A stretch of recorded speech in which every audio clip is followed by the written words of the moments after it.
मेरे प्यारे देशवासियों, मेरे परिवारजन,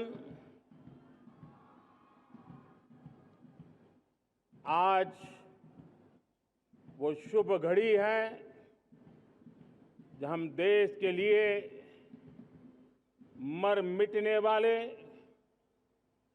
देश की आजादी के लिए अपना जीवन समर्पित करने वाले, आजीवन संघर्ष करने वाले, फांसी के तख्त पर चढ़कर के भारत मां की जय के नारे लगाने वाले अनगिनत आजादी के दीवानों को नमन करने का ये पर्व है। उनका पुण्य स्मरण करने का पर्व है। आजादी के दीवानों ने आज हमें आजादी के इस पर्व में स्वतंत्रता की सांस लेने के लिए सौभाग्य दिया है। यह देश उनका ऋणी है। ऐसे हर महापुरुष के प्रति हम अपना श्रद्धा भाव व्यक्त करते हैं। मेरे प्यारे देशवासियों, आज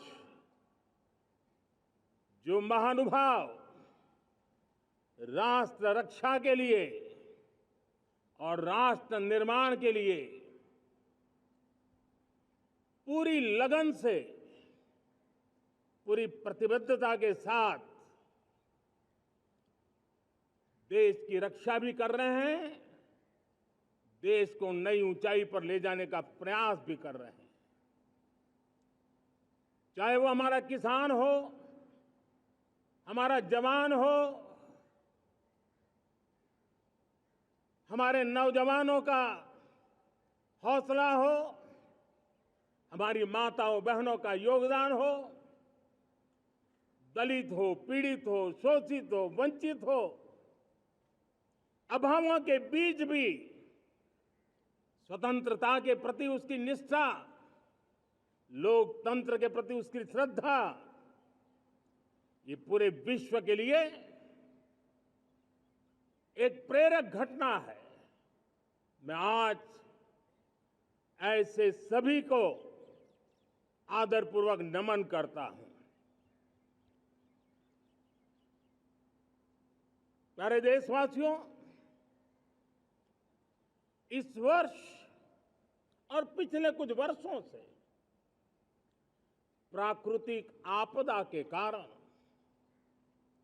हम सबकी चिंता बढ़ती चली जा रही है। प्राकृतिक आपदा में अनेक लोगों ने अपने परिवारजन खोए हैं, संपत्ति खोई है, राष्ट्र ने भी पारावार नुकसान भोगा है।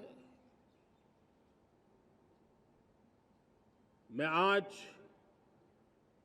उन सब के प्रति अपनी संवेदना व्यक्त करता हूं और मैं उन्हें विश्वास दिलाता हूं कि यह देश इस संकट की घड़ी में उन सब के साथ खड़ा है। मेरे प्यारे देशवासियों, हम जरा आजादी के पहले के वो दिन याद करें। सैकड़ों साल की गुलामी, हर कालखंड संघर्ष का रहा। युवा हो, बुजुर्ग हो, किसान हो, महिला हो, आदिवासी हो, उन्होंने गुलामी के खिलाफ जंग लड़ते रहे, अविरत जंग लड़ते रहे। इतिहास गवाह है कि 1857 के स्वतंत्रता संग्राम जिसको हम याद करते हैं, उसके पूर्व भी हमारे देश के कई आदिवासी क्षेत्र थे जहां आजादी का जंग लड़ा जाता था। साथियों, गुलामी का इतना लंबा कालखंड,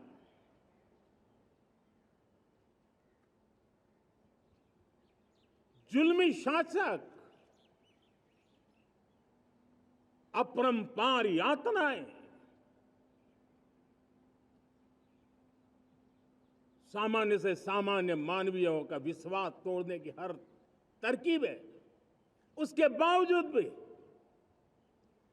उस समय की जनसंख्या के हिसाब से करीब 40 करोड़ देशवासी आजादी के पूर्व 40 करोड़ देशवासियों ने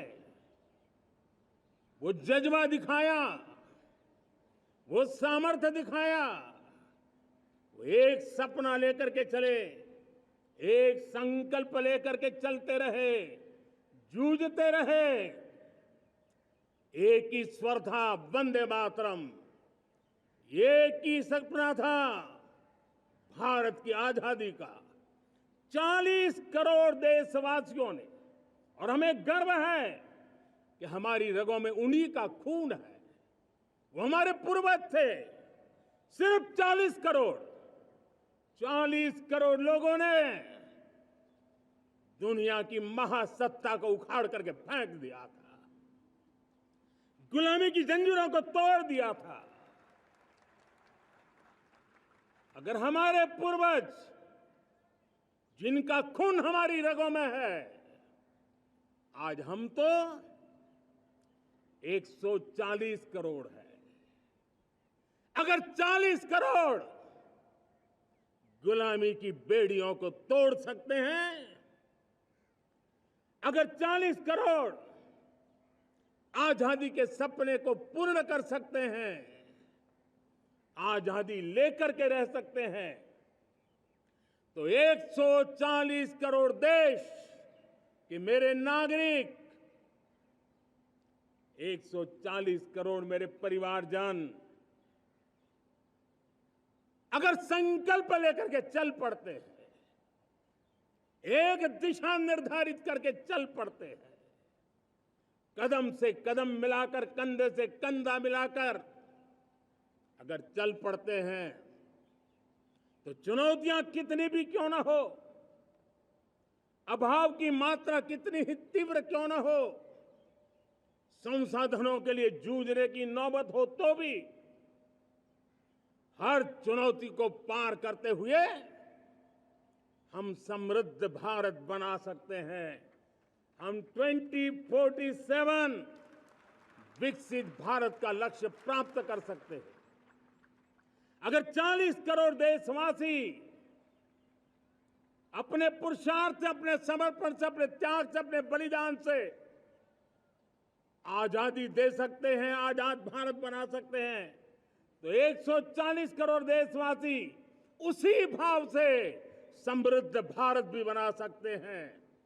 साथियों, वो एक समय था जब लोग देश के लिए मरने के लिए प्रतिबद्ध थे और आजादी मिली थी। आज ये समय है देश के लिए जीने की प्रतिबद्धता का। अगर देश के लिए मरने की प्रतिबद्धता आजादी दिला सकती है, तो देश के लिए जीने की प्रतिबद्धता समृद्ध भारत भी बना सकती है।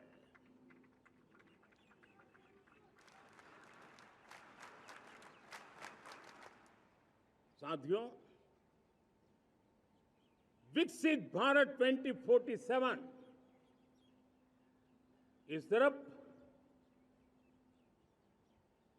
भाषण के शब्द नहीं है, इसके पीछे कठोर परिश्रम चल रहा है।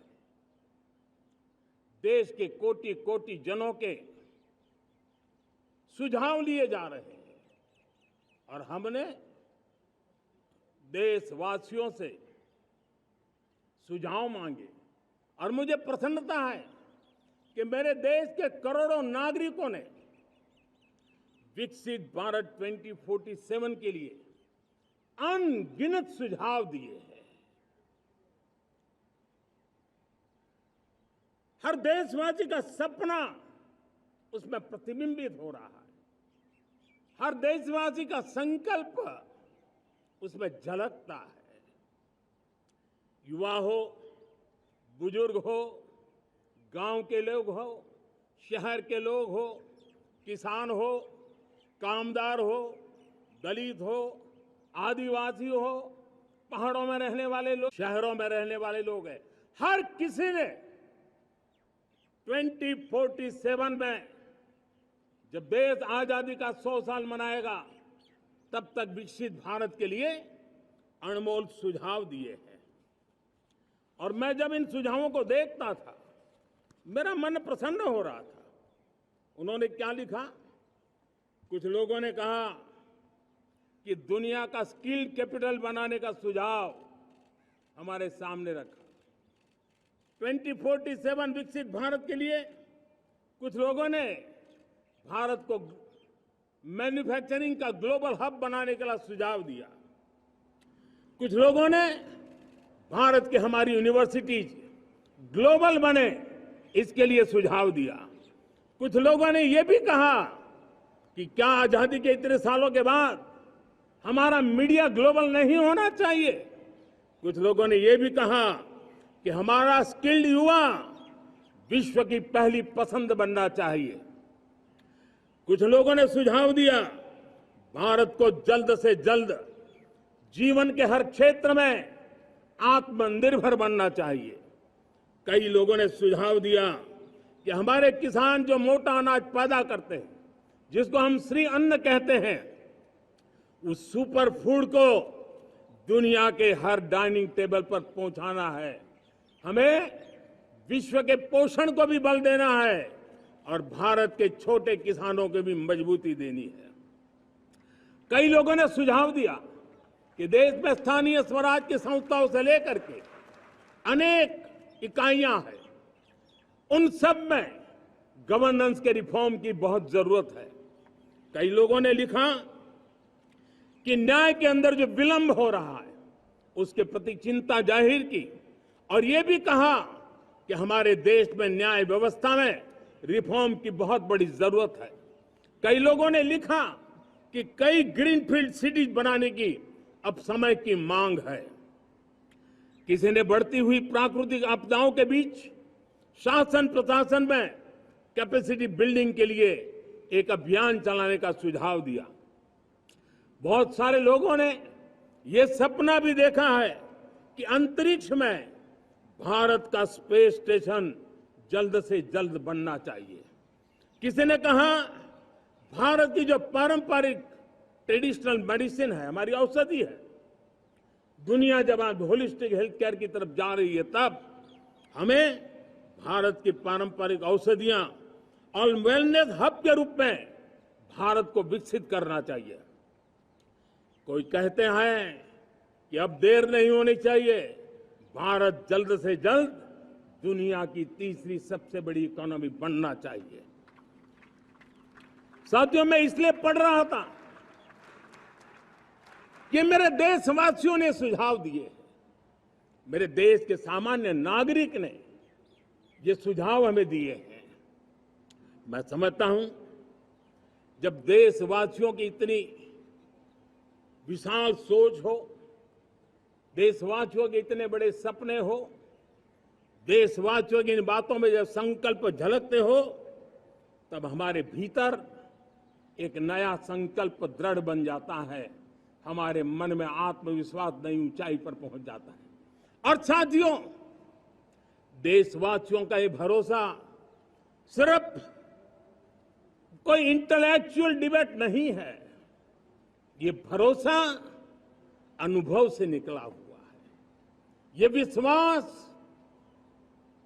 लंबे कालखंड के परिश्रम की पैदावार है और इसलिए देश का सामान्य मानव याद करता है जब लाल किले से कहा जाता है कि हिंदुस्तान के 18,000 गांवों में समय सीमा में बिजली पहुंचाएंगे और वो काम हो जाता है, तब भरोसा मजबूत हो जाता है। जब ये तय होता है कि आजादी के इतने सालों के बाद भी 2.5 करोड़ परिवार ऐसे हैं जहां बिजली नहीं है, वो अंधेरे में जिंदगी गुजारते हैं, 2.5 करोड़ घरों में बिजली पहुंच जाती है, तब सामान्य मानवीय का भरोसा बढ़ जाता है।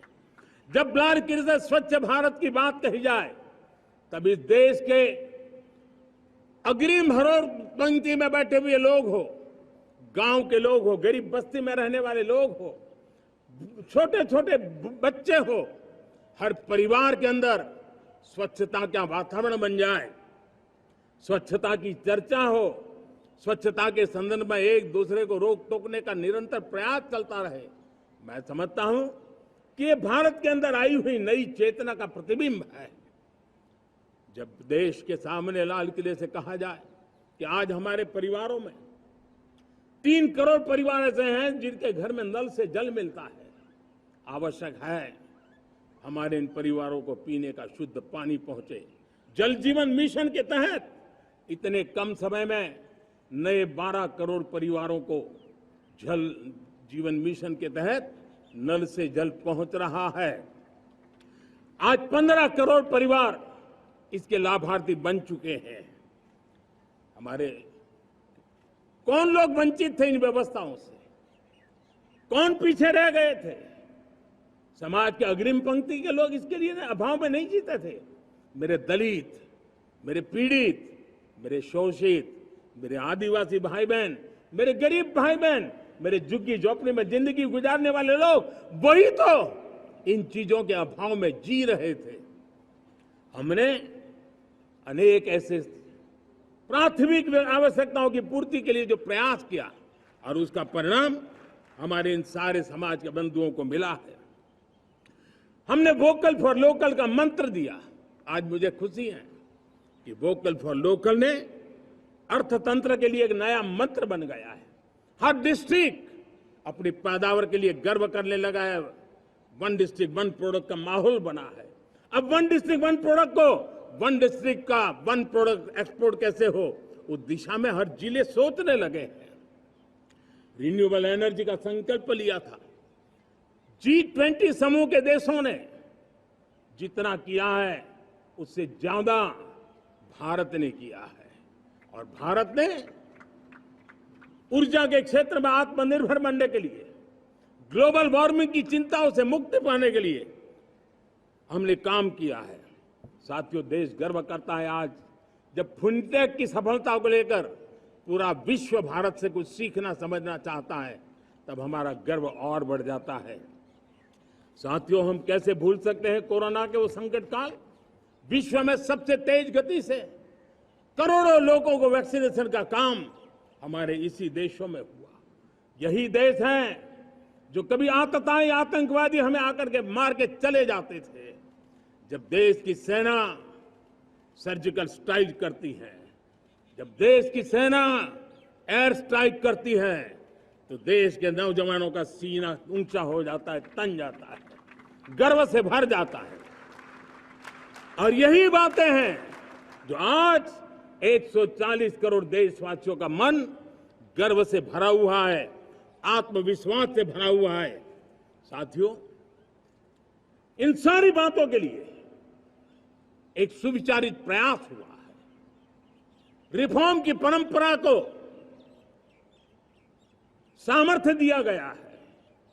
नक्कर तरीकों के, नक्कर लक्ष्य को लेकर के, और जब राजनीतिक नेतृत्व की संकल्प शक्ति हो, दृढ़ विश्वास हो, जब सरकारी मशीनरी उसको लागू करने के लिए समर्पण भाव से जुट जाती है, और जब देश के हर नागरिक उस सपने को पूरा करने के लिए, जन भागीदारी करने के लिए, जन आंदोलन बनाने के लिए आगे आता है, तब हमें निश्चित परिणाम मिलता ही रहता है।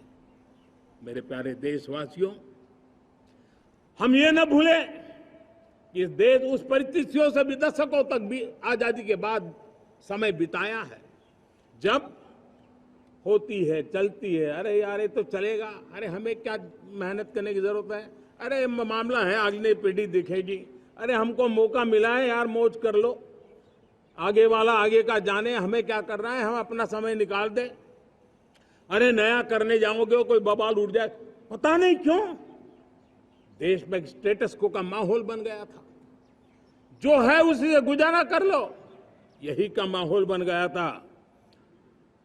और लोग तो कहते हैं अरे भाई छोड़ो, अब कुछ होने वाला नहीं है, चलो, ऐसा ही मन मर गया था। हमें इस मानसिकता को तोड़ना था, हमें विश्वास से भरना था और हमने उस दिशा में प्रयास किया। कई लोग तो कहते थे, अरे भाई अगली पीढ़ी के लिए काम हम अभी से क्यों करें, हम तो आज का देखें। लेकिन देश का सामान्य नागरिक ये नहीं चाहता, वो बदलाव के इंतजार में था, वो बदलाव चाहता था, उसकी ललक थी, लेकिन उसके सपनों को किसी ने तवज्जो नहीं दी, उसकी आशा आकांक्षाओं को अपेक्षाओं को तवज्जो नहीं दी गई और उसके कारण वो मुसीबतों को झेलते हुए गुजारा करता रहा, वो रिफॉर्म्स का इंतजार करता रहा। हमें जिम्मेदारी दी गई और हमने बड़े रिफॉर्म्स जमीन पर उतारे। गरीब हो, मिडिल क्लास हो, हमारे वंचित लोग हो, हमारी बढ़ती जाती शहरी आबादी हो, हमारे नौजवानों के सपने हो, संकल्प हो, आकांक्षाएं हो, उनके जीवन में बदलाव लाने के लिए रिफॉर्म का मार्ग हमने चुना।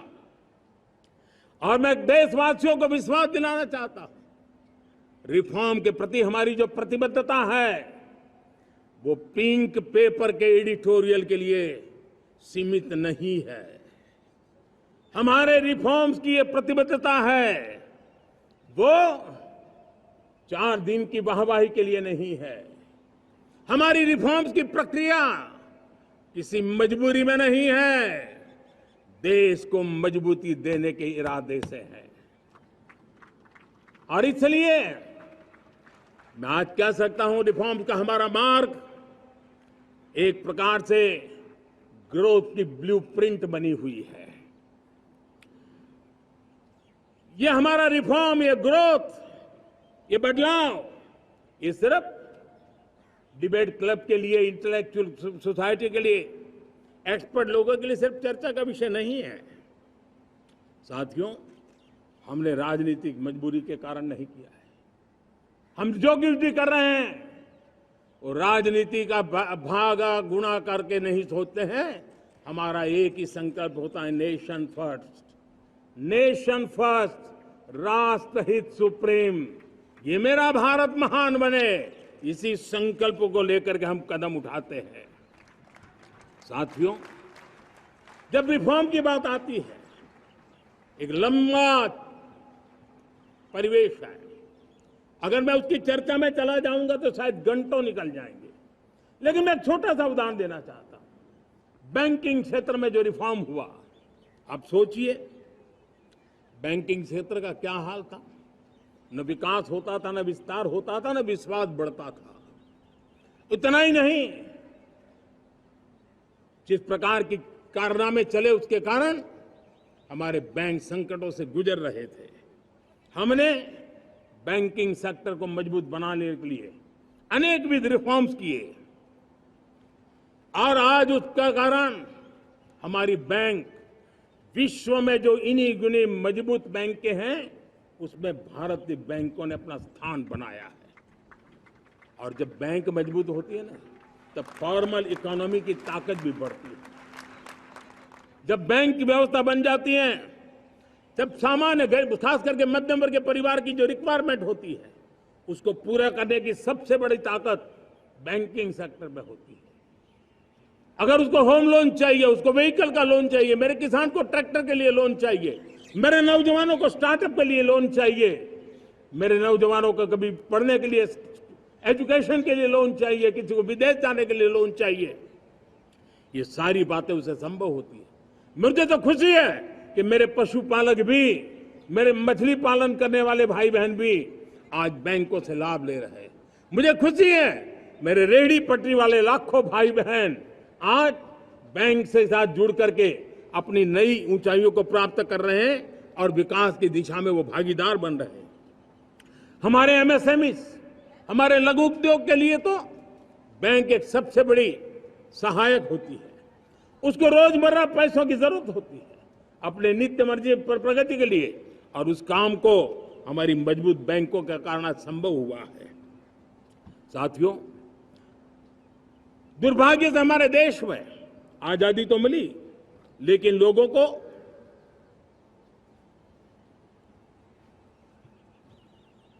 एक प्रकार से माई बाप कल्चर से गुजरना पड़ा।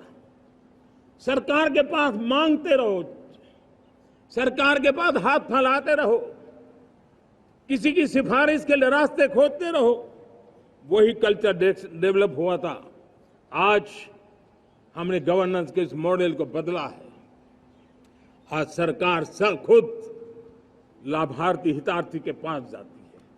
आज सरकार खुद उसके घर गैस का चूल्हा पहुंचाती है। आज सरकार खुद उसके घर पानी पहुंचाती है। आज सरकार खुद उसके घर बिजली पहुंचाती है। आज सरकार खुद उसको आर्थिक मदद दे करके विकास के नए आयामों को सर करने के लिए प्रेरित करती है, प्रोत्साहित करती है। आज सरकार खुद नौजवान के स्किल डेवलपमेंट के लिए अनेकविध कदम उठा रही है। साथियों, बड़े रिफॉर्म्स के लिए हमारी सरकार बहुत ही प्रतिबद्ध है और हम इसी के द्वारा देश में प्रगति की राह को चुनना चाहते हैं। साथियों, देश में नई व्यवस्थाएं बन रही है। देश को आगे ले जाने के लिए अनेकविध नीतियों को, अनेकविध पॉलिसीज को निरंतर बनाया जाए और नए सिस्टम पर देश का भरोसा भी बढ़ता रहता है, निरंतर बढ़ता रहता है। आज जो 20-25 साल का नौजवान है, जो 10 साल पहले जब 12-15 साल की उम्र का नौजवान था, उसने अपनी आंखों के सामने ये बदलाव देखा है।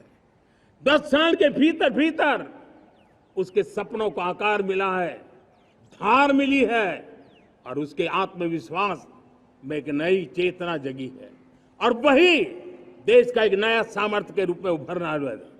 आज विश्व भर में भारत की साख बढ़ी है, भारत के प्रति देखने का नजरिया बदला है। आज विश्व में युवाओं के लिए संभावनाओं के द्वार खुले हैं। रोजगार के अनगिनत नए अवसर जो शायद आजादी के इतने सालों के बाद भी नहीं आए थे, वो आज उनके दरवाजे पर दस्तक दे रहे हैं। संभावनाएं बढ़ती गई हैं, नए मौके बन रहे हैं। मेरे देश के युवाओं को अब धीरे धीरे चलने का इरादा नहीं है। मेरा देश का नौजवान इंक्रीमेंटल प्रगति में विश्वास नहीं करता। मेरा देश का नौजवान छलांग मारने के मूड में है। वो छलांग मार के नई सिद्धियों को प्राप्त करने के मूड में है। मैं कहना चाहूंगा, भारत के लिए गोल्डन एरा है। वैश्विक परिस्थितियों की तुलना में भी देखें, ये गोल्डन एरा है। ये हमारा स्वर्णिम कालखंड है। मेरे प्यारे देशवासियों, ये अवसर हमें जाने नहीं देना है। ये मौका हमें जाने नहीं देना चाहिए और इसी मौके को पकड़ करके अपने सपने और संकल्पों को लेकर के चल पड़ेंगे तो हम देश की स्वर्णिम भारत की जो अपेक्षा और हमें विकसित भारत का 2047 का लक्ष्य हम पूरा करके रहेंगे। हम सदियों की बेड़ियों को तोड़ करके निकले हैं। आज टूरिज्म का क्षेत्र हो, एमएसएमई का क्षेत्र हो, एजुकेशन हो, हेल्थ सेक्टर हो, ट्रांसपोर्ट सेक्टर हो, खेती और किसानी का सेक्टर हो, हर सेक्टर में एक नया आधुनिक सिस्टम बन रहा है। हम विश्व की बेस्ट प्रैक्टिसेस को भी आगे देख रखते हुए हम हमारे देश की परिस्थितियों के अनुसार आगे बढ़ना चाहते हैं। हर सेक्टर में आधुनिकता की जरूरत है, नएपन की जरूरत है, टेक्नोलॉजी को जोड़ने की जरूरत है और हर सेक्टर में हमारी नई नीतियों के कारण इन सारे क्षेत्रों में एक नया सपोर्ट मिल रहा है, नई ताकत मिल रही है। हमारे सारे अवरोध हटे, हमारी बंदी से दूर हो, हम पूरे सामर्थ्य के साथ चल पड़े, खिल उठे, सपनों को पा करके रहे, सिद्धि को हम अपने निकट देखें, हम आत्मसात करें, उस दिशा में हम चलना है। अब आप देखिए कितना बड़ा बदलाव रहा है। मैं एकदम जमीनी स्तर की बात करूं, विमेन सेल्फ हेल्प ग्रुप आज 10 साल में हमारे 10 करोड़ बहनें विमेन सेल्फ हेल्प ग्रुप में जुड़ी है। 10 करोड़ नई बहनें हैं। हमें गर्व हो रहा है कि हमारे सामान्य परिवार की गांव की 10 करोड़ महिलाएं आर्थिक रूप से आत्मनिर्भर बन रही हैं। और जब महिला आर्थिक रूप से आत्मनिर्भर बनती हैं, तब परिवार की निर्णय प्रक्रिया की हिस्सेदार बनती हैं, एक बहुत बड़ी सामाजिक परिवर्तन की गारंटी लेकर के आती है। मुझे गर्व है इस बात पर, लेकिन साथ साथ मुझे गर्व इस बात का भी है कि हमारे सीईओ आज दुनिया भर के अंदर अपनी धाक जमा रहे हैं। भारत के हमारे सीईओ विश्व भर में अपनी धाक जमा रहे हैं। हमारे लिए खुशी की बात है कि एक तरफ मेरे सीईओ दुनिया भर में नाम कमा रहे हैं, भारत का नाम बढ़ा रहे हैं, तो दूसरी तरफ विमेन सेल्फ हेल्प ग्रुप से 1 करोड़ मेरी सामान्य परिवार की माताएं बहनें लखपति दीदी बनती है। मेरे लिए ये भी उतना ही गर्व की बात है। अब हमने सेल्फ हेल्प ग्रुप को 10 लाख रुपए से 20 लाख रुपए देने का निर्णय किया है। अब तक 9 लाख करोड़ रुपए बैंकों के माध्यम से हमारे इन विमेन सेल्फ हेल्प ग्रुप को मिले हैं, और जिसकी मदद से वो अपने अनेकविध कामों को बढ़ावा रहे हैं। मेरे साथियों, मेरे नौजवान इस तरफ ध्यान दें। स्पेस सेक्टर एक फ्यूचर है हमारे साथ जुड़ा हुआ, एक महत्वपूर्ण पहलू है। हम उस पर भी बल दे रहे हैं। हमने स्पेस सेक्टर में बहुत रिफॉर्म किए हैं। जिन बंधनों में हमने स्पेस सेक्टर को बांध के रखा था, उसे हमने खोल दिया है। आज सैकड़ों स्टार्टअप्स स्पेस के सेक्टर में आ रहे हैं। वाइब्रेंट बनता जाता हमारा स्पेस सेक्टर भारत को एक शक्तिशाली राष्ट्र बनाने का एक महत्वपूर्ण अंग है, और हम इसको दूर की सोच के साथ मजबूती दे रहे हैं। आज private satellite, private rocket launch हो रहे हैं। ये गर्व की बात है। आज मैं कह सकता हूं, जब नीति सही होती है, नियत सही होती है और पूर्ण समर्पण से राष्ट्र का कल्याण यही मंत्र होता है, तो निश्चित परिणाम हम प्राप्त करके रहते हैं। मेरे प्यारे देशवासियों, आज देश में नए अवसर बने, तब मैं कह सकता हूं 2 चीजें और हुई जिसने विकास को एक गति दी है, विकास को एक नई छलांग दी है। और ये है, पहला है आधुनिक इंफ्रास्ट्रक्चर का निर्माण। हमने इंफ्रास्ट्रक्चर को आधुनिक बनाने की दिशा में बहुत बड़े कदम उठाए हैं। और दूसरी तरफ सामान्य मानवीय के जीवन में जो बाधाएं हैं, ईज ऑफ लिविंग का हमारा जो सपना है, उस पर भी हमने उतना ही बल दिया है। पिछले 1 दशक में अभूतपूर्व इंफ्रास्ट्रक्चर का विकास हुआ है। रेल हो, रोड हो, एयरपोर्ट हो, पोर्ट हो, ब्रॉडबैंड कनेक्टिविटी हो, गांव-गांव नए स्कूल बनाने की बात हो, जंगलों में स्कूल बनाने की बात हो, दूर सुदूर इलाकों में अस्पताल बनाने की बात हो, आरोग्य मंदिर बनाने की बात हो, मेडिकल कॉलेजों का काम हो, आयुष्मान आरोग्य मंदिरों का निर्माण चलता हो, 60,000 से ज्यादा अमृत सरोवर बने हो, 2 लाख पंचायतों तक ऑप्टिकल फाइबर नेटवर्क पहुंचा हो, नहरों का एक बहुत बड़ा जाल बिछाया जा रहा हो, 4 करोड़ पक्के घर बनना, गरीबों को एक नया आश्रय मिलना, 3 करोड़ नए घर बनाने के संकल्प के साथ आगे बढ़ने की हमारी कोशिश हो।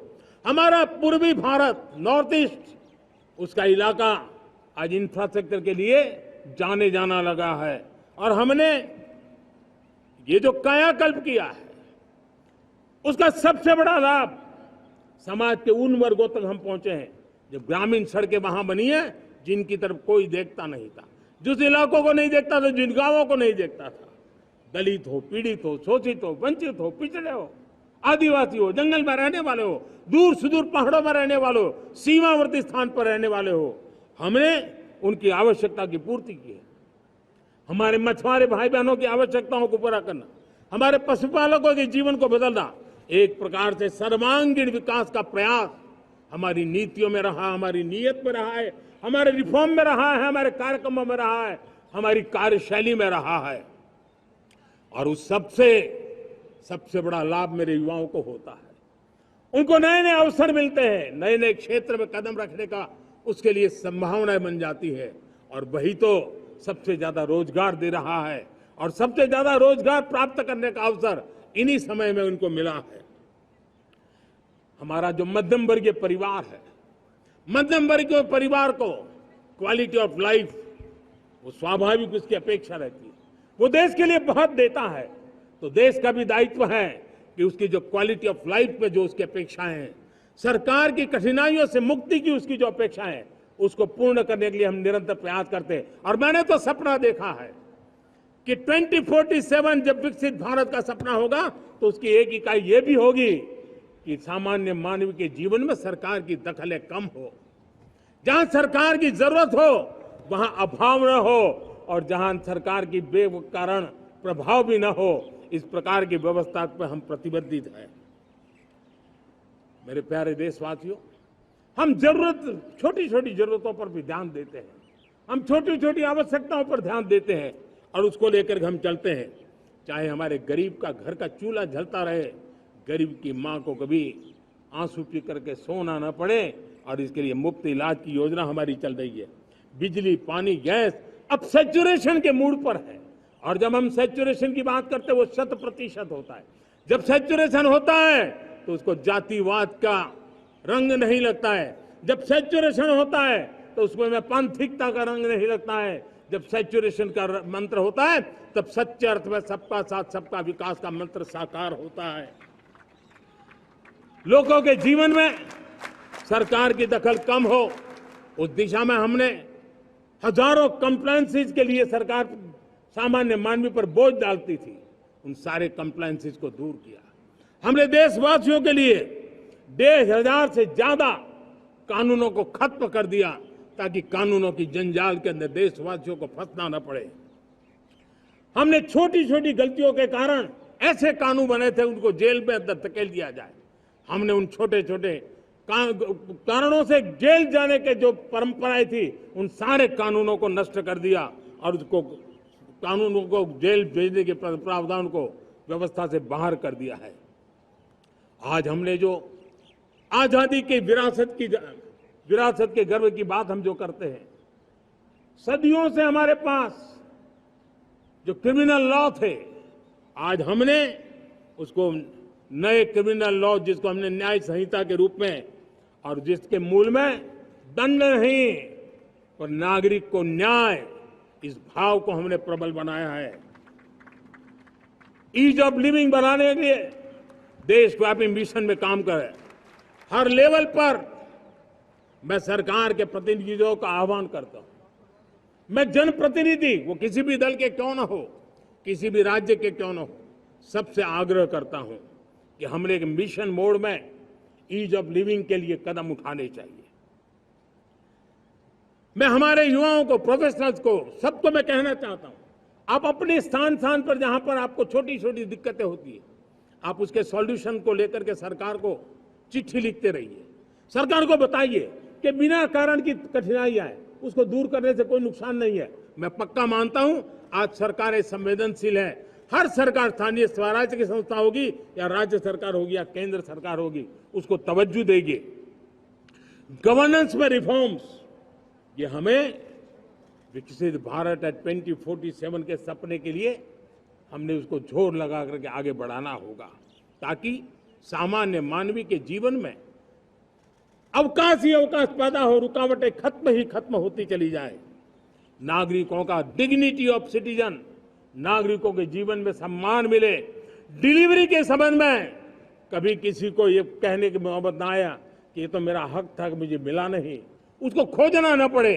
सरकार के गवर्नेंस में डिलीवरी सिस्टम को और मजबूती चाहिए। आप देखिए, देश में जब हम रिफॉर्म की बात करते हैं, आज देश में करीब 3 लाख संस्थाएं काम कर रही है, चाहे पंचायत हो, नगर पंचायत हो, नगर पालिका हो, महानगर पालिका हो, यूटी हो, स्टेट हो, डिस्ट्रिक्ट हो, केंद्र, छोटी मोटी 3 लाख करीब करीब इकाइयां हैं। अगर ये हमारे 3 लाख इकाइयों को मैं आज आह्वान करता हूं कि अगर आप साल में अपने स्तर पर जिन चीजों की जरूरत है सामान्य मानव के लिए 2 रिफॉर्म करें। ज्यादा नहीं कह रहा हूं मेरे साथियों, एक पंचायत हो, एक राज्य सरकार हो, कोई विभाग हो, सिर्फ 1 साल में 2 रिफॉर्म और उसको जमीन पर उतारें। आप देखिए, हम देखते ही देखते 1 साल में करीब करीब 25-30 लाख रिफॉर्म कर सकते हैं। जब 25-30 लाख रिफॉर्म हो जाए तब सामान्य मानवीय का विश्वास कितना बढ़ जाएगा, उसकी शक्ति राष्ट्र को नई ऊंचाई पर ले जाने में कितनी काम आएगी। और इसलिए हम अपने स्तर पर होती है चलती से मुक्ति पाकर के बदलावों के लिए आगे आए, हिम्मत के साथ आगे आए। और सामान्य मानवीय की जरूरत, छोटी छोटी जरूरत होती है, पंचायत लेवल पर भी वो मुसीबतें झेल रहा है, उन मुसीबतों से हम मुक्ति दिलाएं तो मुझे पक्का विश्वास है कि हम सपनों को पार कर सकते हैं। मेरे प्यारे देशवासियों, आज देश आकांक्षाओं से भरा हुआ है।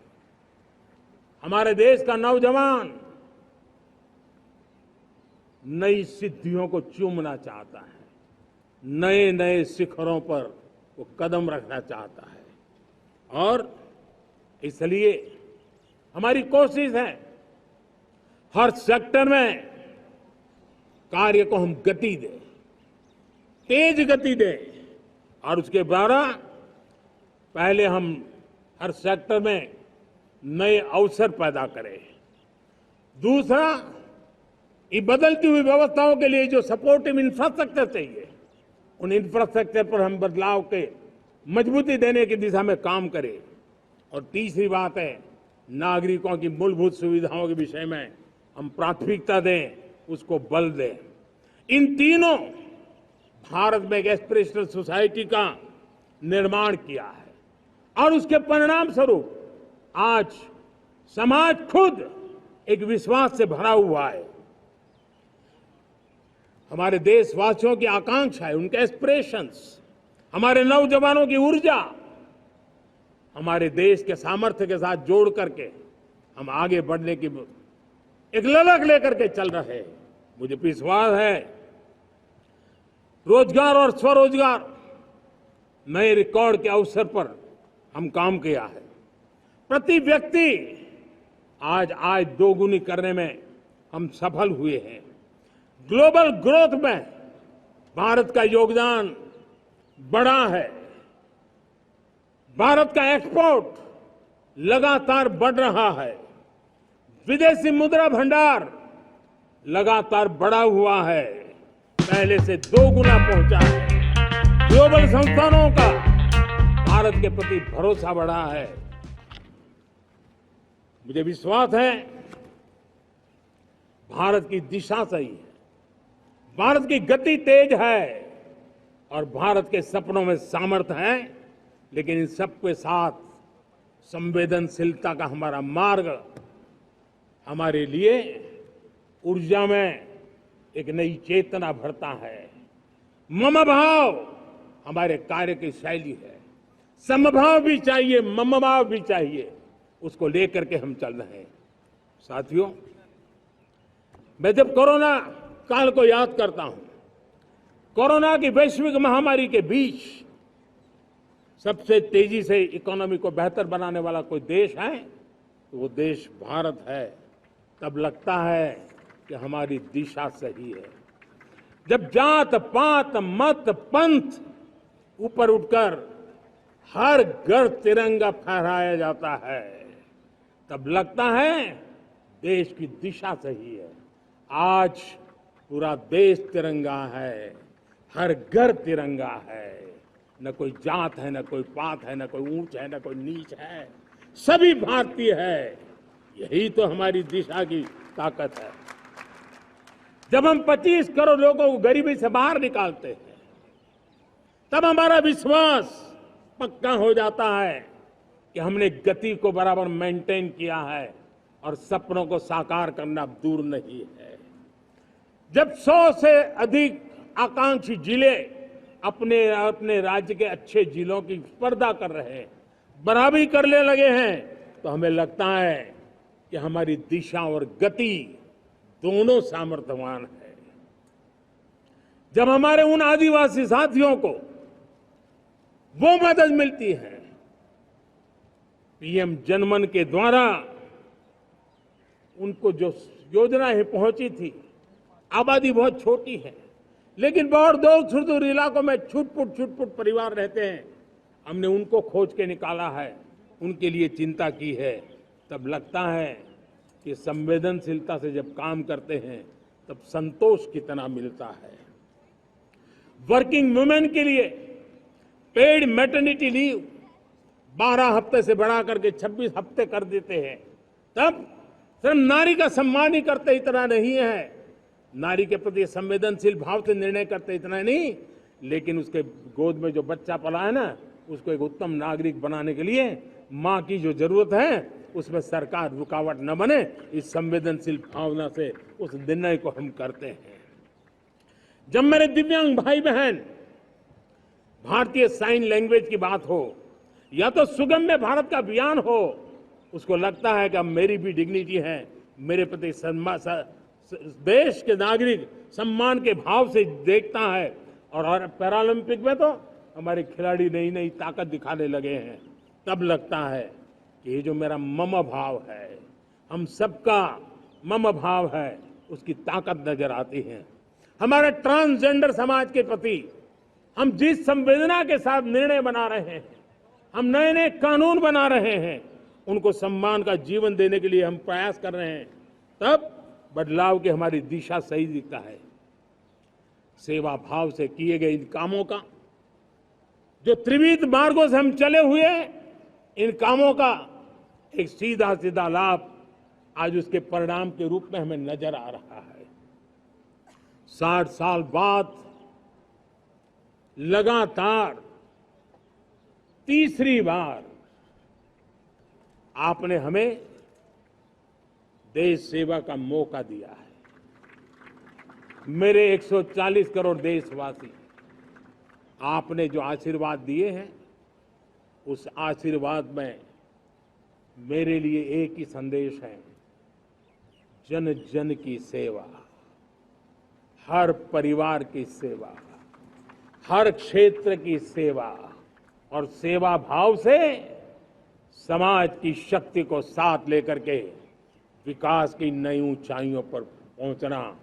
2047 विकसित भारत के सपने को लेकर के चलना, उसी एक संदेश को लेकर मैं आज लाल किले की प्राचीर से हमें आशीर्वाद देने के लिए मैं कोटि कोटि देशवासियों का सर झुका करके आभार व्यक्त करता हूं।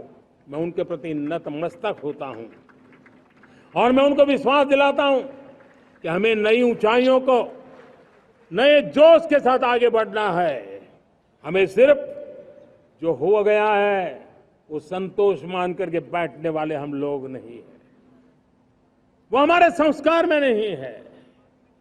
हम कुछ और करने के लिए, कुछ और आगे बढ़ने के लिए और कुछ और नई ऊंचाइयों को पार करने के लिए हम आगे बढ़ना चाहते हैं।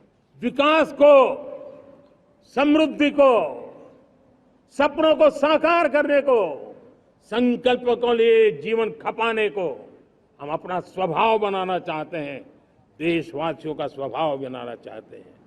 मेरे प्यारे देशवासियों, आज नई शिक्षा नीति बहुतेक मात्रा में कई राज्यों ने उसको अच्छा इनिशिएटिव लिए है और उसके कारण आज एक 21वीं सदी के अनुरूप हमारी शिक्षा व्यवस्था को जो हम बल देना चाहते हैं और विकसित भारत के सपने के लिए जिस प्रकार से मानव समूह तैयार करना चाहते हैं, नई शिक्षा नीति बहुत बड़ी भूमिका अदा। मैं नहीं चाहता हूं कि मेरे देश के नौजवानों को अब विदेशों में पढ़ने के लिए मजबूर होना पड़े। मध्यम वर्गीय परिवार के लाखों करोड़ों रुपया बच्चों को विदेश पढ़ने के लिए भेजने में खर्च हो जाए। हम यहां ऐसी शिक्षा व्यवस्था का विकसित करना चाहते हैं कि मेरे देश के नौजवानों को विदेश जाना न पड़े, मेरे मध्यम वर्गीय परिवारों को लाखों करोड़ रुपया खर्च करना न पड़े। इतना ही नहीं, ऐसे संस्थान निर्माण हो ताकि विदेशों से लोग भारत के अंदर उनका मुंह मोड़े। अभी अभी हमने बिहार का हमारा गौरवप्रद इतिहास रहा है, नालंदा यूनिवर्सिटी का पुनर्निर्माण किया है। फिर से एक बार नालंदा यूनिवर्सिटी काम करना शुरू कर दिया है। लेकिन हमें शिक्षा के क्षेत्र में फिर से एक बार सदियों पुराने उस नालंदा स्पिरिट को जगाना होगा, उस नालंदा स्पिरिट को जीना होगा, उस नालंदा स्पिरिट को लेकर के बड़े विश्वास के साथ विश्व की ज्ञान की परंपराओं को नई चेतना देने का काम हमें करना होगा। मुझे पक्का विश्वास है कि नई शिक्षा नीति ने मातृभाषा पर बल दिया है। मैं राज्य सरकारों से कहूंगा, मैं देश की सभी संस्थानों से कहूंगा कि भाषा के कारण हमारे देश की टैलेंट को रुकावट नहीं आनी चाहिए, भाषा अवरुद्ध नहीं होनी चाहिए। मातृभाषा का सामर्थ्य हमारे देश के छोटे छोटे गरीब से गरीब मां के बेटे को भी सपने पूरा करने का ताकत देता है। और इसलिए हमने हमारी मातृभाषा में पढ़ाई, जीवन में मातृभाषा का स्थान, परिवार में मातृभाषा का स्थान, उसकी ओर हमें बल देना होगा। मेरे प्यारे देशवासियों, जिस प्रकार से आज विश्व का बदलाव नजर आ रहा है और तब जाकर के स्किल का महत्व बहुत बढ़ गया है और हम स्किल को और नई एक ताकत देना चाहते हैं। हम इंडस्ट्री 4.0 को ध्यान में रख करके हम स्किल डेवलपमेंट चाहते हैं। हम जीवन के हर क्षेत्र में, हम एग्रीकल्चर सेक्टर में भी कैपेसिटी बिल्डिंग करने के लिए स्किल डेवलपमेंट चाहते हैं। हम तो हमारा सफाई का क्षेत्र हो, उसमें भी एक नए स्किल डेवलपमेंट की ओर बल देना चाहते हैं। और हम स्किल इंडिया प्रोग्राम को बहुत व्यापक रूप से इस बार लेकर के आए हैं। बजट में भी इसका बहुत बड़ा, इस बजट में इंटर्नशिप को भी हमने बल दिया है ताकि हमारे नौजवानों को एक एक्सपीरियंस मिले, उनकी कैपेसिटी बिल्डिंग हो और बाजार में उनका ताकत दिखाई दे। उस प्रकार से मैं स्किल युवाओं को तैयार करना चाहता हूं। और इसलिए कई बार, और दोस्तों, आज विश्व की परिस्थिति को देखते हुए मैं साफ साफ देख रहा हूं कि भारत का स्किल्ड मैन पावर जो है, हमारा स्किलफुल जो नौजवान है, वो ग्लोबल जॉब मार्केट में अपनी दमक बनाए। हम उस सपने को लेकर के आगे चल रहे हैं। साथियों, विश्व जिस तेजी से बदल रहा है, जीवन के हर क्षेत्र में साइंस और टेक्नोलॉजी का महत्व बढ़ता चला जाने वाला है। हमें साइंस को बहुत बढ़ देने की आवश्यकता है। और मैंने देखा चंद्रयान की सफलता के बाद हमारे स्कूल कॉलेज के अंदर साइंस और टेक्नोलॉजी के प्रति एक नई रुचि का वातावरण बना है, नई दिलचस्पी बढ़ी है। तब हमारे शिक्षा संस्थानों ने ये जो मनोभाव बना है, उसको नर्चर करने के लिए आगे आना होगा। भारत सरकार ने भी रिसर्च के लिए सपोर्ट बढ़ा दिया है। हमने ज्यादा से ज्यादा चेस स्थापित किए हैं। हमने नेशनल रिसर्च फाउंडेशन बना करके हमने उसको एक कानूनी परिवेश में ला करके स्थायी रूप से एक व्यवस्था विकसित की है ताकि रिसर्च को लेकर के निरंतर बल मिले और ये रिसर्च फाउंडेशन उस काम को करे। मेरे बड़े गर्व की बात है कि बजट में हमने 1 लाख करोड़ रुपया रिसर्च और इनोवेशन के लिए हमने देने का निर्णय किया है ताकि हमारे देश के नौजवान के पास जो आइडियाज है, उस आइडियाज को हम जमीन पर उतार पाए। साथियों, आज भी हमारे देश में मेडिकल एजुकेशन के लिए हमारे बच्चे बाहर जा रहे हैं। वैसा कहा मैंने, वो ज्यादातर मध्यम वर्गीय परिवार के हैं, उनके लाखों करोड़ों रुपए खर्च हो जाते हैं। और तब जाकर के हमने पिछले 10 साल में मेडिकल सीटों को करीब करीब 1 लाख कर दिया। आज मैं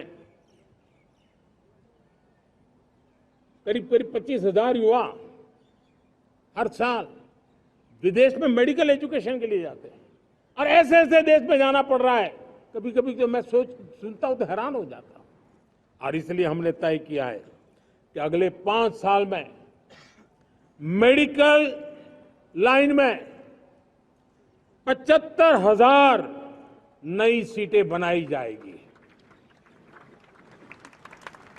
मेरे प्यारे देशवासियों, विकसित भारत 2047 वो स्वस्थ भारत भी होना चाहिए।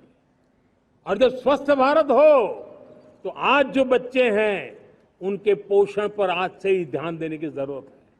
और इसलिए हमने विकसित भारत की जो पहली पीढ़ी है उनकी तरफ विशेष ध्यान दे करके हमने पोषण का एक अभियान चला है।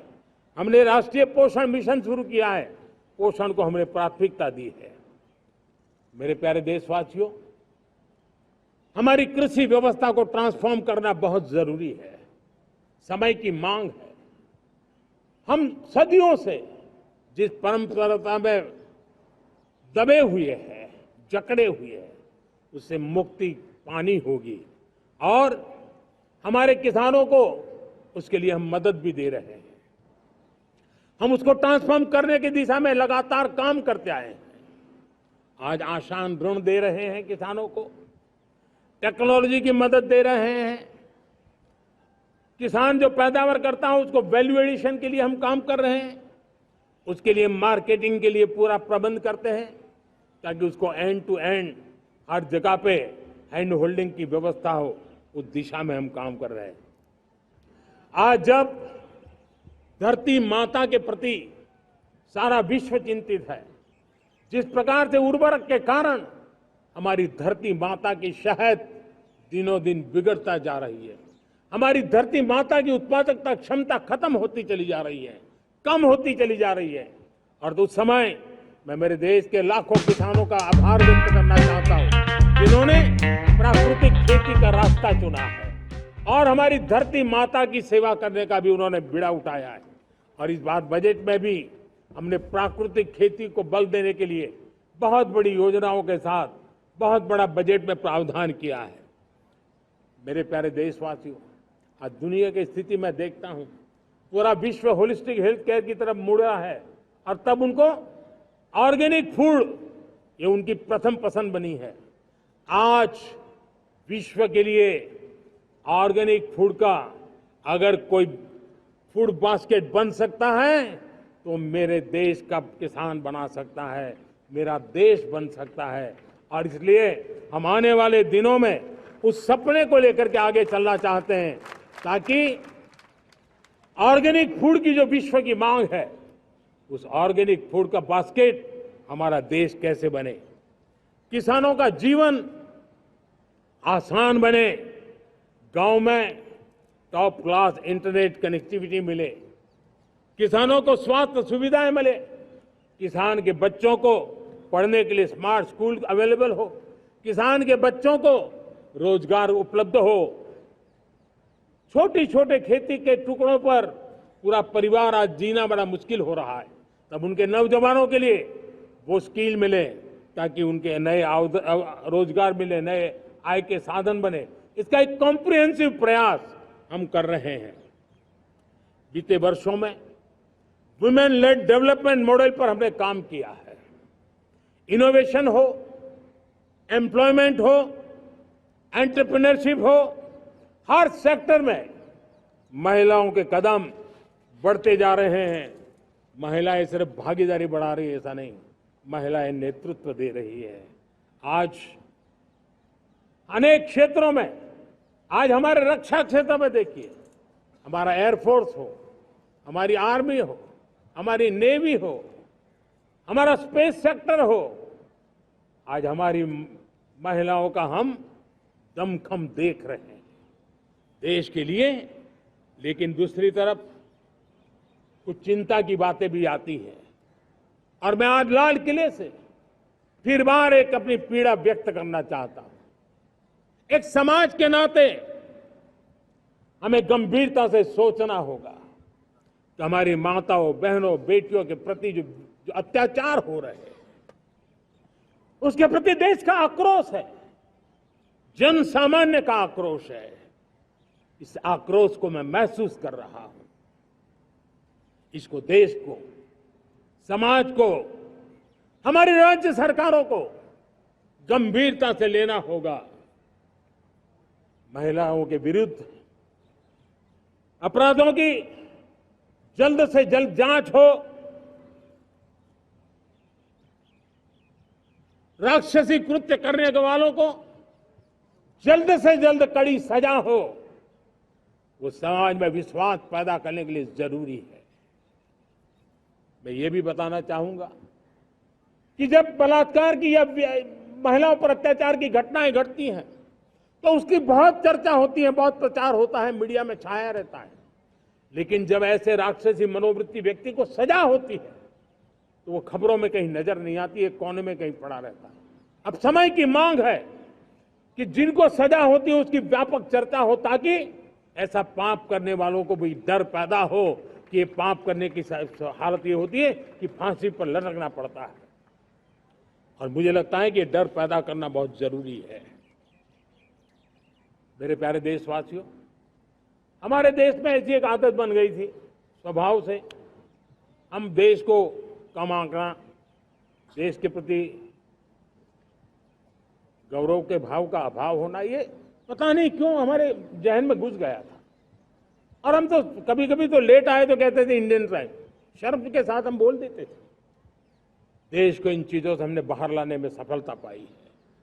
किसी जमाने में कहा जाता कि अरे खिलौने भी बाहर से आते थे, वो दिन देखे हमने। आज मैं गर्व से कह सकता हूं कि मेरे देश के खिलौने दुनिया के बाजार में अपनी धमक लेकर के पहुंच रहे हैं। खिलौने हमारे एक्सपोर्ट होने शुरू हुए। तो एक जमाना था हम मोबाइल फोन इंपोर्ट करते थे, आज मोबाइल फोन का मैन्युफैक्चरिंग का इकोसिस्टम बना है, एक बहुत बड़ा हब बना है, और आज हम मोबाइल फोन दुनिया में एक्सपोर्ट करने लगे हैं। ये भारत की ताकत है। साथियों, भविष्य के साथ सेमीकंडक्टर जुड़ा हुआ है, आधुनिक टेक्नोलॉजी जुड़ी है, एआई जुड़ा हुआ है। हमने सेमीकंडक्टर मिशन पर काम शुरू किया। हर उपकरण में मेड इन इंडिया चिप क्यों न हो, क्यों ये सपना मेरे देश का नौजवान देखे। टैलेंट यहां है, सारे इस प्रकार के रिसर्च काम हिंदुस्तान में होते हैं, तो अब प्रोडक्शन भी हिंदुस्तान में होगा, सेमीकंडक्टर का काम भी हिंदुस्तान में होगा, और हम एंड टू एंड सॉल्यूशन दुनिया को देने की ताकत रखते हैं, और हम उसको साथियों, एक जमाना हमने देखा है 2G के लिए हम कैसा संघर्ष करते थे।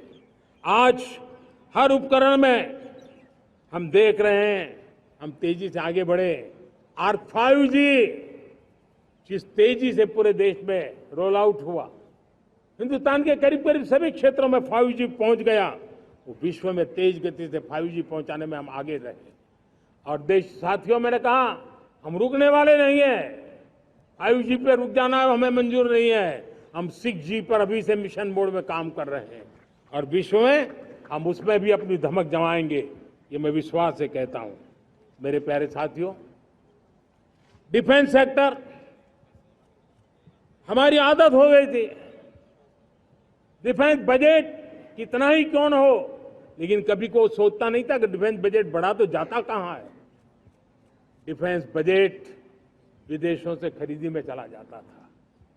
अब हम चाहते हैं हम आत्मनिर्भर बने, और मैं हमारी डिफेंस फोर्सेस का हृदय से धन्यवाद करता हूं। उन्होंने हजारों ऐसी चीजें लिस्ट कर दी है। उन्होंने तय किया है कि हम विदेश से नहीं लाएंगे। राष्ट्र के लिए जीना क्या कहते हैं, ये हमारे सेना के जवानों ने दिखाया है, और उसके कारण डिफेंस के सेक्टर में हम आत्मनिर्भर होते चले जा रहे हैं। आज डिफेंस मैन्युफैक्चरिंग में भारत की पहचान बनी है, और मैं आज खुशी से कह सकता हूं कि जो देश कभी डिफेंस की हर छोटी मोटी चीज बाहर से लाता था, आज धीरे धीरे दुनिया के कई देशों में हम जो डिफेंस के इक्विपमेंट मैन्युफैक्चर कर रहे हैं वो हम एक्सपोर्ट करने लगे हैं। दुनिया में डिफेंस हब, मैन्युफैक्चरिंग हब के रूप में हम धीरे धीरे उभर रहे हैं। हम मैन्युफैक्चरिंग क्षेत्र को बढ़ावा देना चाहते हैं क्योंकि रोजगार के लिए सर्वाधिक आवश्यक है। आज पीएलआई स्कीम को बहुत बड़ी सफलता मिली है। एफडीआई रिफॉर्म्स, उसने भी हमें बहुत बड़ी ताकत दी है। एमएसएमईज को बहुत बड़ा बल मिला है, नई व्यवस्थाएं विकसित हुई है और उसके कारण हमारा मैन्युफैक्चरिंग सेक्टर, हम दुनिया का एक मैन्युफैक्चरिंग हब बने। जिस देश के पास इतनी नौजवान शक्ति हो, जिस देश के अंदर ये सामर्थ्य हो, हम मैन्युफैक्चरिंग की दुनिया में भी इंडस्ट्री 4.0 में हम बहुत बड़ी ताकत के साथ आगे जाना चाहते हैं। और इसके लिए आवश्यक स्किल डेवलपमेंट, उस पर भी हमने बल दिया है। और स्किल डेवलपमेंट में भी हमने नए मॉडल तय किए हैं। हमने जन भागीदारी को जोड़ा है ताकि तुरंत रिक्वायरमेंट के अनुसार स्किल डेवलपमेंट हम कर सके। और मुझे विश्वास है, मैं लाल किले की प्राचीर से कह रहा हूं, वो दिन दूर नहीं होगा जो भारत इंडस्ट्रियल मैन्युफैक्चरिंग का हब होगा, दुनिया उसकी तरफ देखती होगी। आज विश्व की बहुत बड़ी कंपनियां भारत में निवेश करना चाहती हैं। ये चुनाव के बाद मैंने देखा, मेरे तीसरे कार्यकाल में जितने लोग मुझसे मिलने के लिए मांग कर रहे हैं वो ज्यादातर निवेशक लोग हैं, विश्व भर के निवेशक हैं। वो आना चाहते हैं, भारत में निवेश करना चाहते हैं। ये एक बहुत बड़ा गोल्डन अपॉर्चुनिटी है। मैं राज्य सरकारों से आग्रह करता हूं कि आप निवेशकों को आकर्षित करने के लिए स्पष्ट नीति निर्धारित कीजिए, गुड गवर्नेंस का आश्वासन दीजिए, लॉ एंड ऑर्डर सिचुएशन के लिए उनको भरोसा दीजिए। हर राज्य एक तंदुरुस्त स्पर्धा में आगे आए। राज्य के बीच निवेशकों को खींचने के लिए स्पर्धा होनी चाहिए, निवेशकों को लिए, ताकि उनके राज्य में निवेशक आएंगे, उनके राज्य के नौजवानों को स्थानीय रूप से अवसर मिलेगा, रोजगार का अवसर मिलेगा। नीतियों में परिवर्तन लाना चाहिए तो ग्लोबल रिक्वायरमेंट के अनुसार नीतियों को राज्यों ने परिवर्तित करना चाहिए।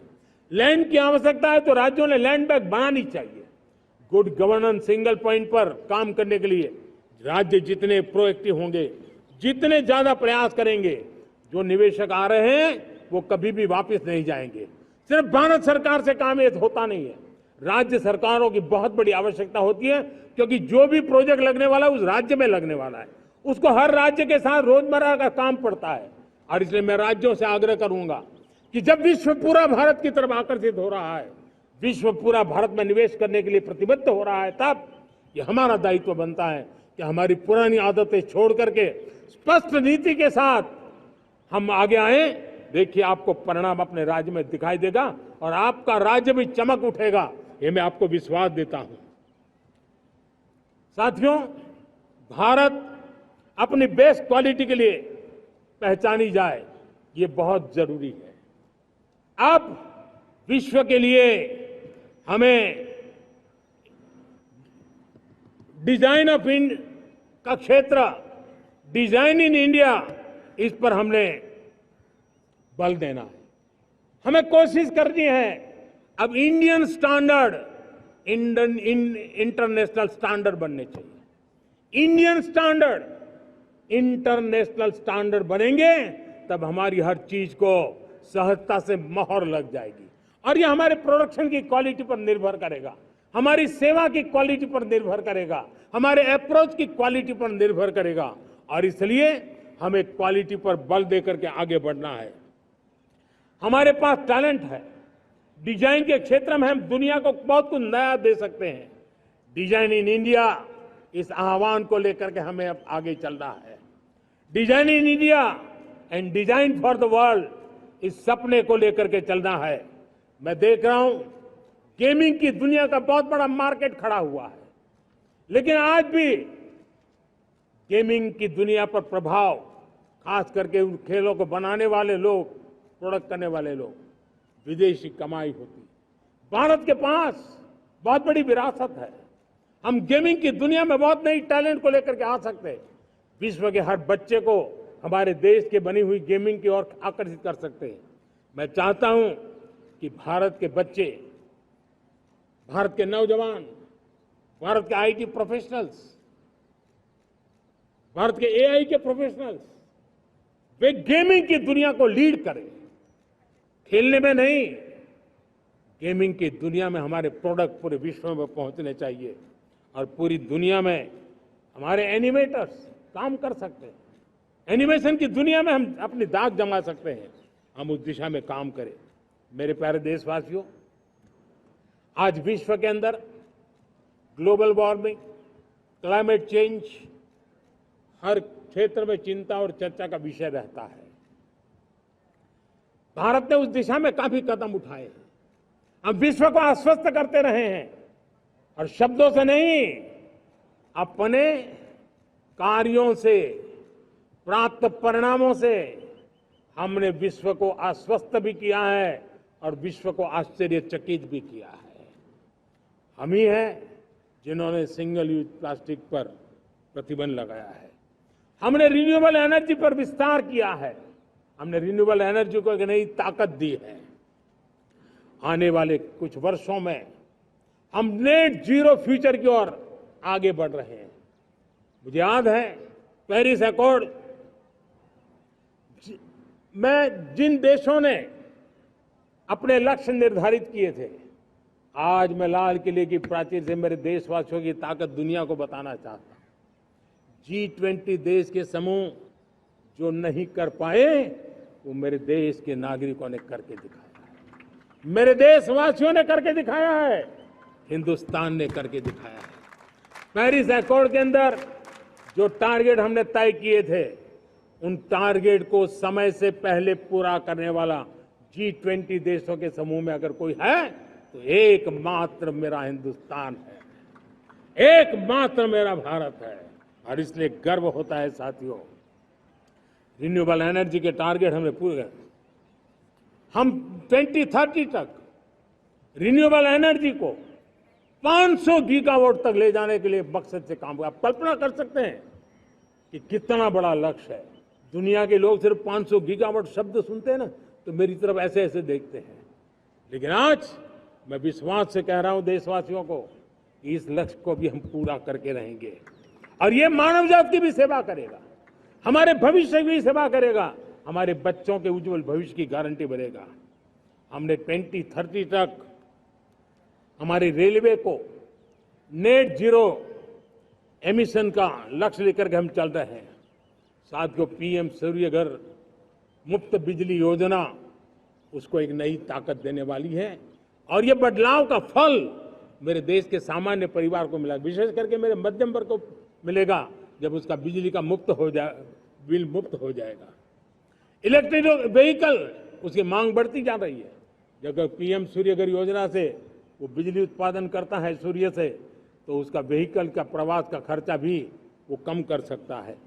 साथियों, हम ग्रीन हाइड्रोजन मिशन लेकर के एक ग्लोबल हब बनना चाहते हैं। बहुत तेजी से नीतियां बनाई गई है, बहुत तेजी से उसका इम्प्लीमेंटेशन का काम हो रहा है और भारत ग्रीन हाइड्रोजन एक न्यू एनर्जी की दिशा में हम जाना चाहते हैं। और ये सारे जो प्रयास चल रहे हैं, क्लाइमेट की चिंता तो है ही है, ग्लोबल वार्मिंग की चिंता है, लेकिन इसके अंदर ग्रीन जॉब्स की बहुत बड़ी संभावना है और इसलिए आने वाले कालखंड में ग्रीन जॉब्स का महत्व बढ़ता है। तो उसको सबसे पहले कैप्चर करने के लिए, मेरे देश के नौजवानों को अवसर देने के लिए और ग्रीन जॉब्स के लिए एक बहुत बड़ा क्षेत्र को बढ़ावा दे रहे हैं। मेरे प्यारे देशवासियों, आज हमारे साथ इस तिरंगे झंडे के नीचे वो नौजवान बैठे हैं जिन्होंने ओलंपिक की दुनिया में भारत का परचम लहराया। मैं मेरे देश के सभी एथलीट्स को, मेरे देश के सभी खिलाड़ियों को 140 करोड़ देशवासियों की तरफ से बधाई देता हूं और हम नए सपने, नए संकल्प, अत्यंतिक पुरुषार्थ के साथ नए लक्ष्यों को हासिल करने के लिए आगे बढ़ेंगे। ऐसा मैं विश्वास के साथ उनको शुभकामनाएं भी देता हूं।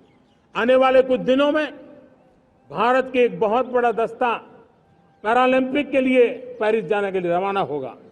मैं मेरे सभी पैरालंपिक खिलाड़ियों को भी हृदय से बहुत बहुत शुभकामनाएं देता हूं। साथियों, भारत ने G20 को ऑर्गेनाइज किया, हिंदुस्तान के अनेक शहरों में ऑर्गेनाइज किया, 200 से ज्यादा इवेंट किए। पूरे विश्व में G20 का इतना बड़ा व्याप, इतना बड़ा कार्यक्रम कभी नहीं हुआ, इस बार हुआ।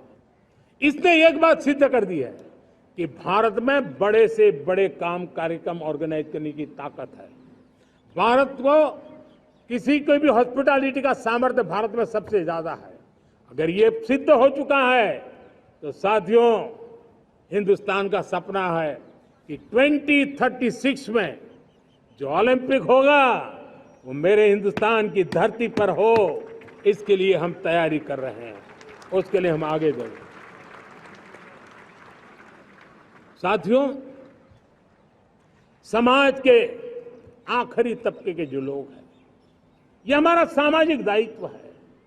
अगर कोई पीछे रह जाते हैं तो हमारी आगे बढ़ने की गति कम कर देता है, और इसलिए हम आगे बढ़ना चाहते हैं तो भी सफलता तब मिलती है पीछे वाले को भी साथ साथ आगे ले आए। और इसलिए हम सबका दायित्व बनता है कि हमारे समाज में आज भी जो क्षेत्र पीछे रह गए हैं, जो समाज पीछे रह गए हैं, जो लोग पीछे रह गए हो, हमारे छोटे छोटे किसान हो, हमारे जंगलों में रहने वाले मेरे आदिवासी भाई बहन हो, हमारी माताएं बहनें हो, हमारे मजदूर हो, हमारे श्रमिक साथी हो, हमारे कामगार लोग हो, इन सबको हमें बराबरी में लाने के लिए, हमारे बराबर लाने के लिए भरपूर प्रयास करना है। लेकिन अब गति पकड़ गई है, अब लंबे दिन तक हमें वो करना नहीं पड़ेगा। बहुत जल्द वो हमारे पास पहुंच जाएंगे, हमारी बराबरी में आ जाएंगे, हमारी ताकत बहुत बढ़ जाएगी, और बड़ी संवेदना के साथ हमें इस काम को करना है। और इसके लिए एक बहुत बड़ा अवसर आ रहा है। मैं मानता हूं संवेदनशीलता की दृष्टि से इससे बड़ा अवसर क्या हो सकता है। हमें पता है 1857 के स्वतंत्र संग्राम के पहले भी अंग्रेजों के नाक को दम करने वाला हमारा देश का एक आदिवासी युवक था। 20-22 साल की उम्र में उसने अंग्रेजों के नाक को दम ला दिया था, जिसको आज भगवान बिरसा मुंडा के रूप में लोग पूजा करते हैं। भगवान बिरसा मुंडा की 150वीं जयंती आ रही है। ये हम सबके लिए प्रेरणा का कारण बने।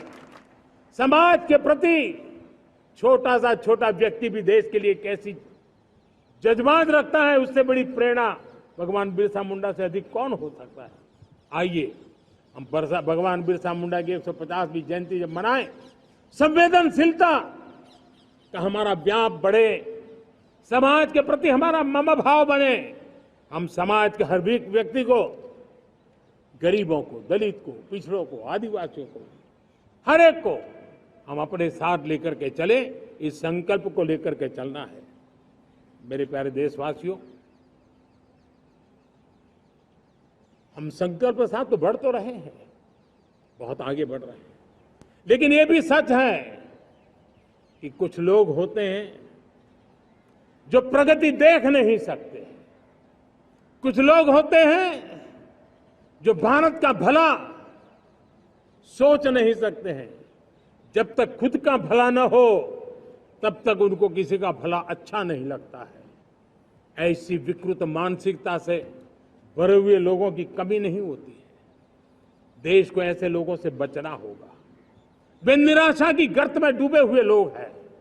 ऐसे मुट्ठी भर निराशा की गर्त में डूबे हुए लोग,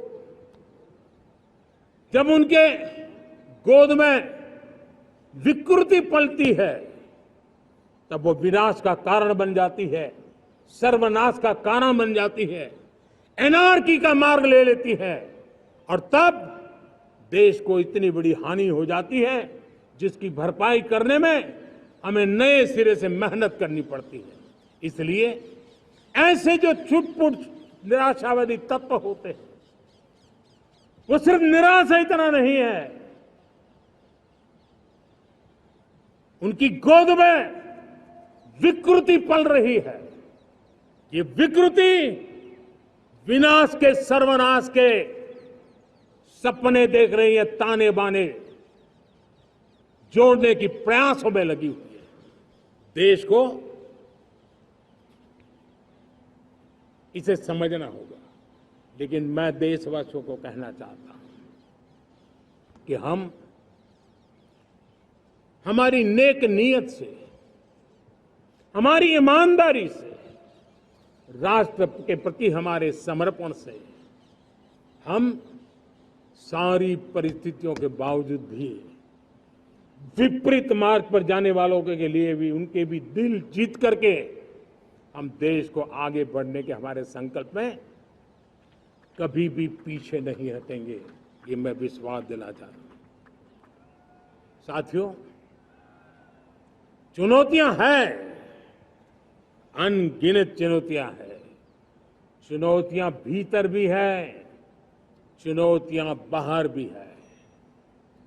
और जैसे जैसे हम ताकतवर बनेंगे, जैसे जैसे हमारा तवज्जो बढ़ेगा, तो चुनौतियां भी बढ़ने वाली है, बाहर की चुनौतियां और बढ़ने वाली है। और मुझे उसका भली भांति अंदाज है। लेकिन मैं ऐसी शक्तियों को कहना चाहता हूं, भारत का विकास किसी के लिए संकट लेकर के नहीं आता। हम विश्व में समृद्ध थे, तब भी हमने कभी दुनिया को युद्ध में नहीं झोंका है। हम बुद्ध का देश है, युद्ध हमारी राह नहीं है। और इसलिए विश्व चिंतित न हो भारत के आगे बढ़ने से। मैं विश्व समुदाय को विश्वास दिलाता हूं कि आप भारत के संस्कारों को समझिए, भारत के हजारों साल के इतिहास को समझिए। आप हमें संकट मत मानिए, आप उन तरकीबों से न जुड़िए जिसके कारण पूरी मानव जात का कल्याण करने का सामर्थ्य जिस भूमि में है, उस भूमि को ज्यादा मेहनत करनी पड़े। लेकिन फिर भी मैं देशवासियों को कहना चाहता हूं, चुनौतियां कितनी ही क्यों न हो, चुनौती को चुनौती देना ये हिंदुस्तान की फितरत में है। न हम डिगेंगे, न हम थकेंगे, न हम रुकेंगे, न हम झुकेंगे। हम संकल्पों की पूर्ति के लिए 140 करोड़ देशवासियों का भाग्य बदलने के लिए, भाग्य सुनिश्चित करने के लिए, राष्ट्र के सपनों को साकार करने के लिए हम कोई कोर कसर नहीं छोड़ेंगे। हर बदनीयत वालों को हम हमारी नेक नीयत से जीतेंगे, ये मैं विश्वास देता हूं। मेरे प्यारे देशवासियों, समाज की मनोरचना में भी बदलाव कभी कभी बहुत बड़ी चुनौती का कारण बन जाता है।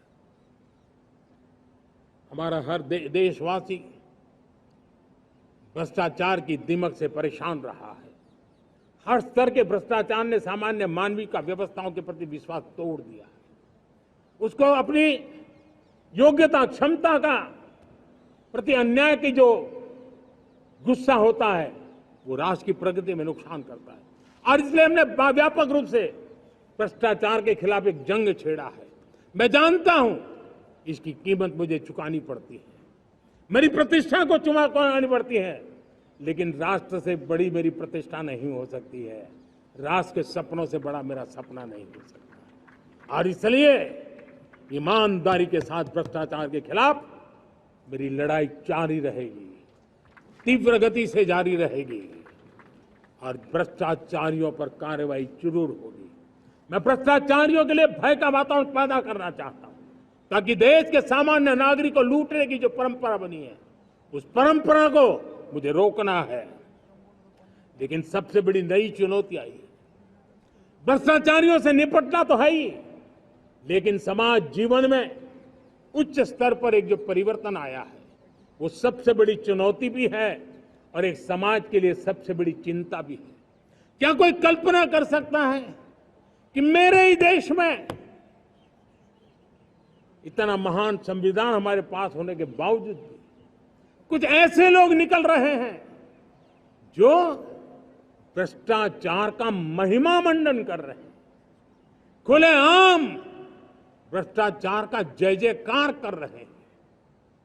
समाज में इस प्रकार के बीज बोने का जो प्रयास हो रहा है, भ्रष्टाचार का जो महिमा मंडन हो रहा है, भ्रष्टाचारियों की स्वीकार्यता बढ़ाने का जो निरंतर प्रयास चल रहा है, वो स्वस्थ समाज के लिए बहुत बड़ी चुनौती बन गया है, बहुत बड़ी चिंता का विषय बन गया है।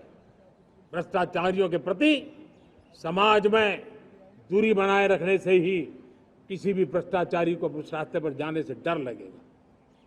अगर उसका महिमा मंडन होगा तो जो आज भ्रष्टाचार नहीं करता है उसको भी लगता है कि ये तो समाज में प्रतिष्ठा का रंग बन जाता है, उस रास्ते में जाने में बुरा नहीं है।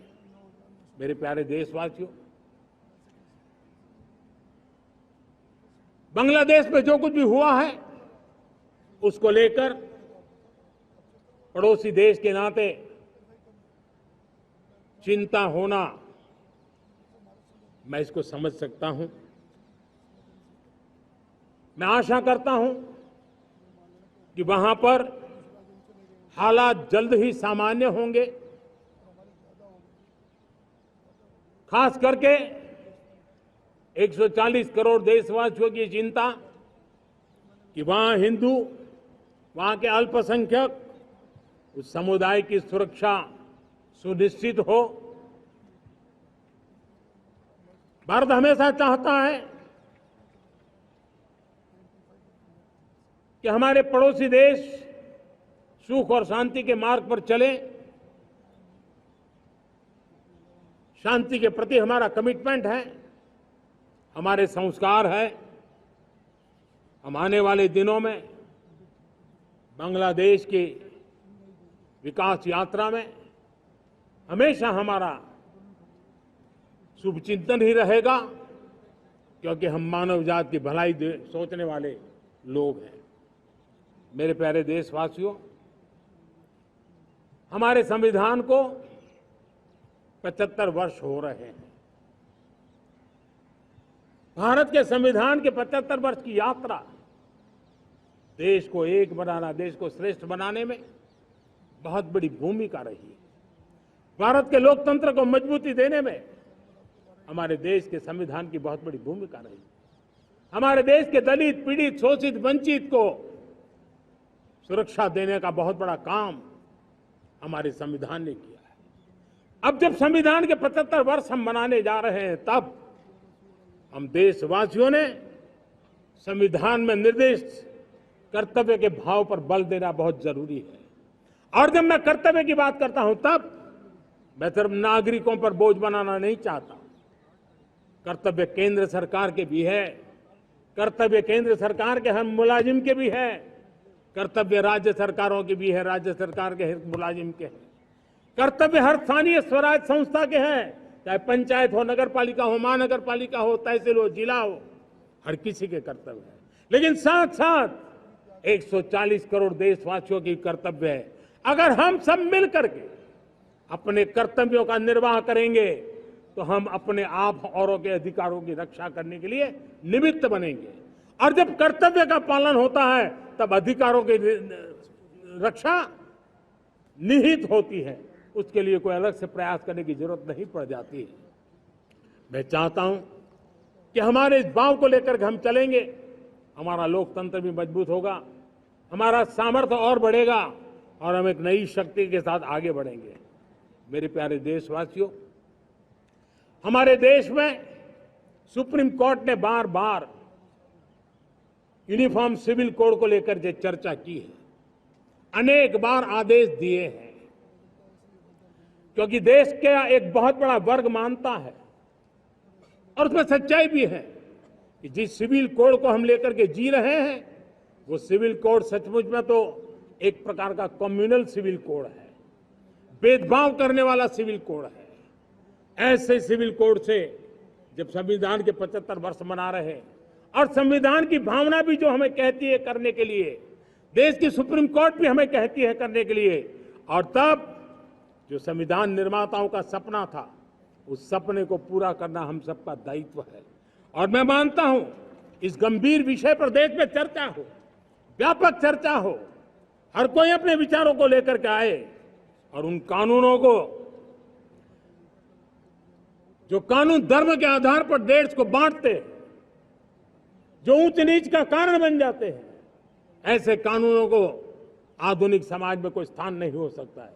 और इसलिए मैं तो कहूंगा, अब समय की मांग है कि देश में एक सेकुलर सिविल कोड हो। हमने कम्युनल सिविल कोड में 75 साल बिताए हैं, अब हमें सेक्युलर सिविल कोड की तरफ जाना होगा और तब जाकर के देश में धर्म के आधार पर जो भेदभाव हो रहे हैं, सामान्य नागरिक को जो दूरी महसूस होती है, उससे हमें मुक्ति मिलेगी। मेरे प्यारे देशवासियों, जब मैं देश में एक चिंता हमेशा कहता हूं, परिवारवाद, जातिवाद भारत के लोकतंत्र को